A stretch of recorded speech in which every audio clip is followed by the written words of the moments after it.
दोस्तों, आज हम बात करेंगे रिश्तों की और संवेदनाओं की और प्यार की और धर्म की, संस्कार की और सनातन की और हमारी रीत रिवाजों की। आज एक पोस्टर देखा, उस पोस्टर के बाद मैंने ये लेख लिखा और इस पे आपको बात करना चाहता हूँ। पोस्टर में लिखा था, आपका दुख सुनने का 500 रुपया और उस दुख में साथ में रोने का 1000 रुपया, और जितने दिन आपके घर में दुख रहेगा उतने दिन रहने का प्रतिदिन का 2000 रुपया। अब आप समझ सकते हैं कि हम कहाँ खड़े हैं। हमारे धर्म संस्कारों में, हमारे रीति रिवाजों में इन सब के लिए एक यथावत व्यवस्थित तरीका था। अगर किसी के यहाँ कोई घटना घट जाती थी या मृत्यु हो जाती थी तो पूरे गांव के लोग, पूरे परिवार के लोग 10 दिन तक उसके साथ रहते थे। उसके साथ जो धर्म के संस्कार बनाए गए थे, इसीलिए बनाए गए थे कि उसे दुख महसूस ना हो। सारे लोग, गांव के लोग, प्रतिदिन पूरा गांव उसके दरवाजे पे खड़ा होता था ताकि उसको दुख समझ में ना आए और उसका दुख बांटा जाए, या यूं कहें कि पूरा गांव एक परिवार के रूप में था और उस परिवार के लोग मिलकर उसके दुख को बांटने थे। उस समय ये स्थितियां नहीं थी कि दुख सुनने के लिए लोगों की जरूरत करे। लोग रोज चौपाल में बैठते थे और अपनी समस्याएं रखते थे और पूरा गांव बैठकर उस समस्या का निराकरण करता था।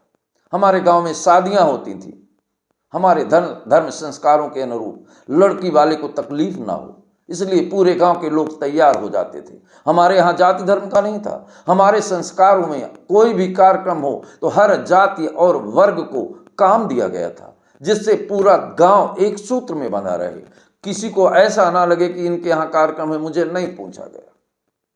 वो चाहे किसी भी जाति का हो, सबका कोई ना कोई रस्म था हमारे कार्यक्रमों में। शादियां होती थी, पूरे गांव से बर्तन इकट्ठे किए जाते थे, फिर उनके घर पहुंचाए जाते थे। पूरे गांव के लोग मिलकर आटा पीसते थे, पूरे गांव के लोग मिलकर खाना बनाते थे। बात यूं कि जिसके घर में शादी है उसे समझ में नहीं आता था। और हमारे रिश्तेदार 15 दिन पहले से घर आना शुरू हो जाते थे। रिश्तेदार की व्यवस्था में सारे लोग होते थे, रोज मंगल गीत गाए जाते थे। पूरे समाज में एक ऐसा लगता था जैसे हम शादी के माहौल में हैं। पर वर्तमान समय में आज हम प्रेम और संवेदना और रिश्तों को भूल चुके हैं। वो आपको हम कैसे बताएं।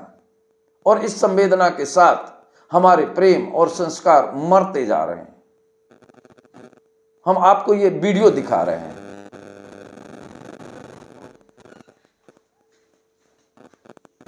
आइए बैठिए। नमस्कार जी। हाँ जी, नमस्कार जी। तो मेरे बेटे की ना शादी है तो किराए के लिए रिश्तेदार चाहिए। हाँ जी, हम इसी काम के लिए तो बैठे हैं। अरे आपको पता तो है आजकल रिश्तेदारों से बनते कहाँ हैं। आप बताओ कौन सा रिश्तेदार चाहिए आपको? वैसे आपके पास कौन कौन से रिश्तेदार मिल जाएंगे? हमारे पास तो सारे रिश्तेदार मिल जाएंगे। फूफड़ चाहिए, मामा चाहिए, मासी चाहिए, बुआ चाहिए, मामी चाहिए, क्या चाहिए? एक काम करते, पहले फूफड़ जी देख ले। एक काम करो, पहले फूफड़ जी से मिला दो। ओ फूफड़ जी आ जाओ।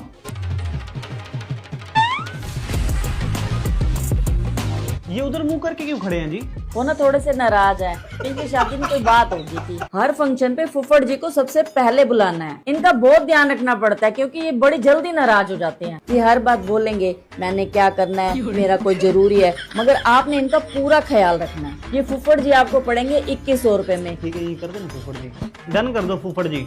ये फूफड़ जी हो गए 2100 रुपए। चलो फूफड़ जी नाराज मत हो, एक बुकिंग और भी आ गई आपकी। अच्छा ये बताओ, आपके पास कोई ऐसा रिश्तेदार है जो घर के सारे काम करवा दे? हाँ जी मिल जाएगी। घर के काम तो मामी कराती है और मामी के हैं पूरे 11,000 रुपए, क्योंकि मामी आपके घर का सारा काम संभाल लेगी। एक तो ये सारी किचन अकेले संभाल लेती है, दूसरा इनको सारी रस्में भी पता होती हैं। वैसे तो हम आपको मामी से भी मिलवा देते, लेकिन वो बुकिंग पे गए हुए हैं और मामी के होते आपको किसी चीज की टेंशन लेने की जरूरत नहीं है। कर दो डन? हाँ हाँ ठीक है। अरे पापा, मासी तो रहेगी है। मासी भी आपके पास? हाँ जी, मासी भी मिलेगी।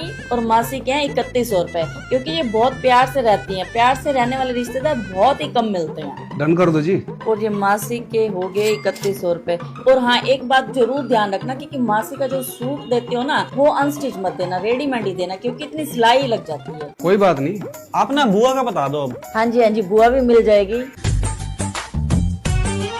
बुआ का तो आपको खास ख्याल रखना पड़ेगा, उसके सारे खर्चे आपको उठाने पड़ेंगे। बुआ के पार्लर का खर्चा, उसको घर से लेके भी आना है और घर छोड़ के भी आना है। मिठाई का डब्बा और मिलनी का कंबल उसके पति को जरूर दिलवाना, नहीं तो वो नाराज हो जाएगी फिर। ठीक है, डन कर देते हैं। हाँ कर देते हैं डन। बुआ के 2100 रुपए जी। पापा ये रिश्तेदार तो बड़े महंगे पड़ते जा रहे हैं, आपके पास कोई फ्री वाला नहीं है? हाँ जी, फ्री में भी मिलेंगे। फ्री में तो मिलते हैं सिर्फ दोस्त, उनको चाहिए होती है एक बोतल दे दो, वो पूरी बारात में रौनक ही रौनक लगा देते हैं। अगर उनको आप पेट्रोल डलवा देते हैं ना गाड़ी में, तो वो रिश्तेदार को ले भी आएंगे, छोड़ भी आएंगे, पूरा ध्यान रखेंगे। ठीक है, डन कर देते हैं। हाँ कर देते हैं डन। अब आप एक काम करो, एडवांस जमा करा दो, हाँ, ये लो एडवांस रख लो। क्योंकि इस टाइम है सीजन का टाइम, बुकिंग पक्की है हमारी। रिश्तेदार बहुत मुश्किल से मिलते हैं। अच्छा जी, आपको भी बुलाएंगे शादी पे।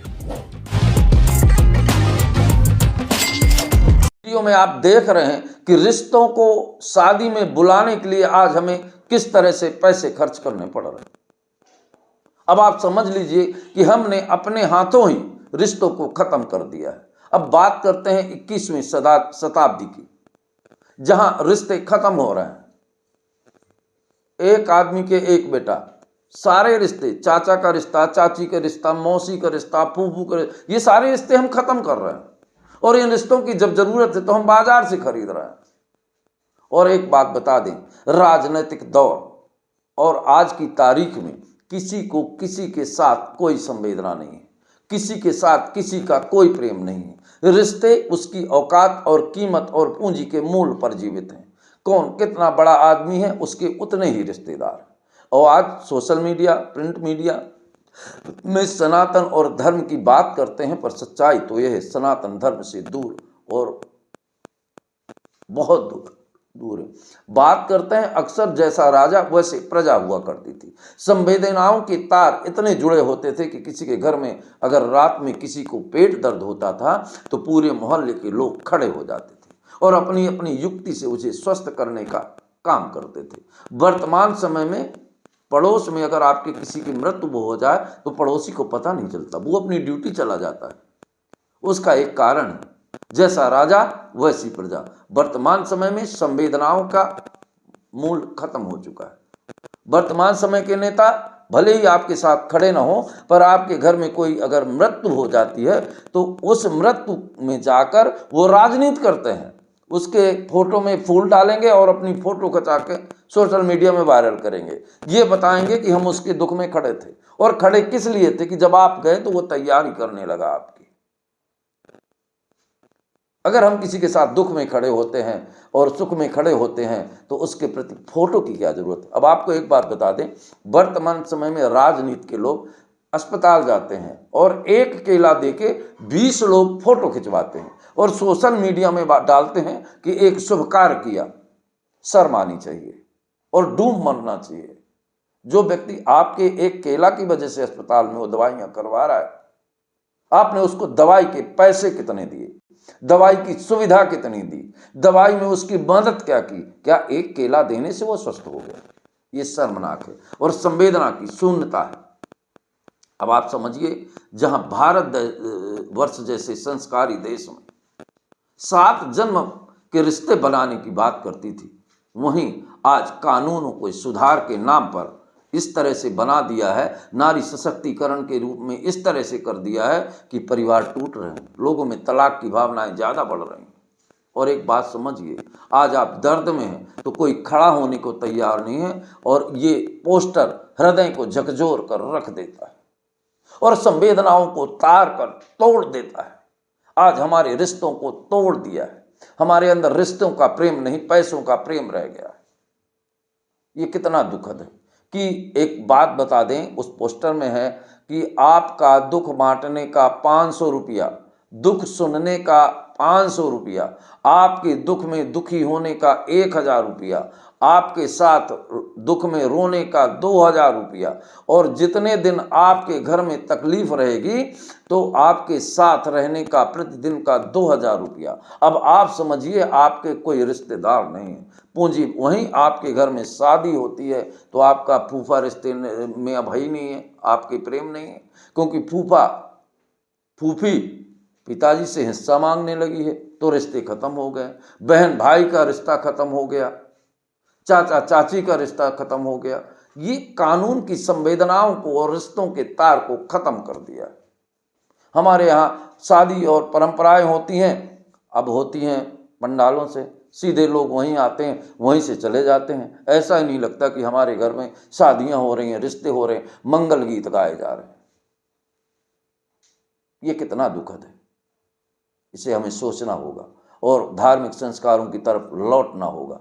और ये दुख का और मर्म का विषय, इसे सोचना और समझना होगा। फिर से हमें अपने धर्म संस्कारों को जीवित करना होगा ताकि भारत की संप्रभुता